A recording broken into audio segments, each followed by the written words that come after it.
22 hours a day, or like what? How many I hours? was working, yeah, so 7 days a week, sleeping at the factory. I worked in the paint shop, general assembly, body shop. You ever worry about yourself imploding? Like it's just too much? Absolutely. No one should put this many hours into work. This is not good. And people should not work this hard. They should not do this. It's very painful. Painful in what sense? It hurts my brain and my heart. It hurts. This is not recommended for anyone. I just did it because if I didn't do it, then good chance Tesla would die. I don't think you'd necessarily want to be me. It's very hard to turn it off all the time. It doesn't stop. When I was young, I didn't really know what I was going to do when I got older. I think when I was, 5 or 6 or something, I thought I was insane. Because it was clear that other people their mind wasn't exploding with ideas. It was just strange. It was like, I'm strange. Eventually I thought that the idea of inventing things would be really cool. The reason I thought that was because I read a quote from Arthur C. Clarke which said that a sufficiently advanced technology is indistinguishable from magic. And that's really true. If you go back, say 300 years, the things that we take for granted today you'd be burned at the stake for. Being able to fly, that's crazy. Being able to see over long distances, being able to communicate. This is stuff that really would be considered magic in times past. If I can do some of those things, basically if I can advance technology, that's like magic and that would be really cool. Were you a little naive when you thought I can easily build an electric car and a rocket? I didn't think it would be easy. Like I said, I thought they would probably fail. But creating a company is almost like having a child. So it's sort of like, how do you say your child should not have food? So once you have the company, you have to feed it and nurse it and take care of it, even if it ruins you. Yeah.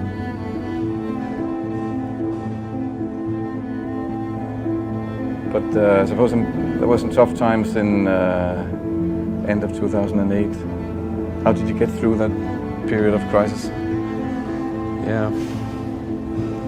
2000 and... Can we just break for a second? Sure, of course. Yeah. You want to wait a little while? Man, I sure hope it was worth it. Sure hope it was worth it. One of the most difficult choices I have ever faced in life was in 2008.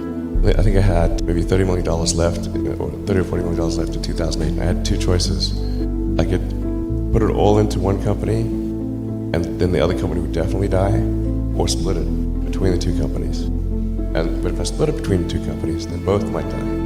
And when you put your blood, sweat, and tears into creating something, building something, it's like a child. And so it's like, which one am I going to let one starve to death? I couldn't bring myself to do it, so I split the money between the two. Fortunately, thank goodness, they both came through. With Tesla, we're like trying to make things that people love. How many things can you buy that you really love, that really give you joy? So rare, so rare. I wish there were more things. That's what we try to do, just make things that somebody loves. Yes, doing something useful for other people that I like doing. Generally, starting a business, I'd say, number one is have a high pain threshold. That's it. There's a friend of mine who's got a good saying, which is that starting a company is like eating glass and staring into the abyss. That's generally what happens. Because when you first start a company, there's lots of optimism and things are great. And then, so happiness at first is high. Then you encounter all sorts of issues and happiness will steadily decline. And then you'll go through a whole world of hurt. And then eventually, if you succeed, and in most cases you will not succeed, and Tesla almost didn't succeed, came very close to failure, then if you succeed, then after a long time you will finally get back to happiness. And I want to know, what is the one thing that has surprised you about your life? Well, I'm surprised by the whole thing, honestly. I certainly didn't expect for any of these things to happen, honestly. In fact, the only reason I started a company back in '95, an internet company, was because I couldn't get it. There were only a few internet companies, and I couldn't get a job at any of them. So I tried to get a job at Netscape, and sent my resume in and tried hanging out in the lobby, but I was too shy to talk to anyone. And then I was like, okay, well, I guess I'll have to start a company because I can't get a job anywhere. Really liking what you do, whatever area that you get into. Given that, even if you're the best, there's always a chance of failure. So I think it's important that you really like whatever you're doing. If you don't like it, life is too short. If you like what you're doing, you think about it even when you're not working. It's something that your mind is drawn to. And if you don't like it, you just really can't make it work, I think. Well, you want to do, and particularly if you're starting a company, you need to work super hard. So what does super hard mean? When my brother and I were starting our first company, I didn't have any money. In fact, I had negative money. I had huge student debts. In fact, I couldn't afford a place to stay and an office. So instead of getting an apartment, we just rented a small office and we slept on the couch. And we showered at the YMCA. And there was an ISP on the floor below us, just a little tiny ISP. And we drilled a hole through the floor and connected a null modem cable. That gave us our internet connectivity for like $100 a month. And we're so hard up, we had just one computer. So the website was up during the day, and I was coding at night. 7 days a week, all the time. And I briefly had a girlfriend in that period, and in order to be with me, she had to sleep in the office. So work hard, every waking hour. That's the thing I would say, particularly if you're starting a company. It's very important to actively seek out and listen very carefully to negative feedback. And this is something that people tend to avoid because it's painful. When friends get a product, I say, look, don't tell me what you like, tell me what you don't like. Otherwise, your friend is not going to tell you what he doesn't like. Right. He's going to say, oh, I love this and that, and then leave out this is the stuff I don't like list. And sometimes even your enemies give you good negative feedback.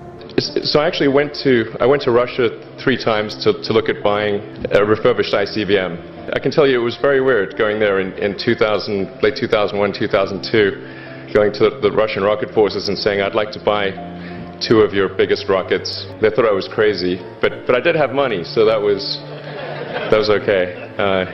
One good friend of mine collected a whole series of videos of rockets blowing up and made me watch those. He just didn't want me to lose all my money. For SpaceX, the first 3 launches failed. We're just barely able to scrape together enough parts and money to do the 4th launch. If that 4th launch had failed, we would have been dead.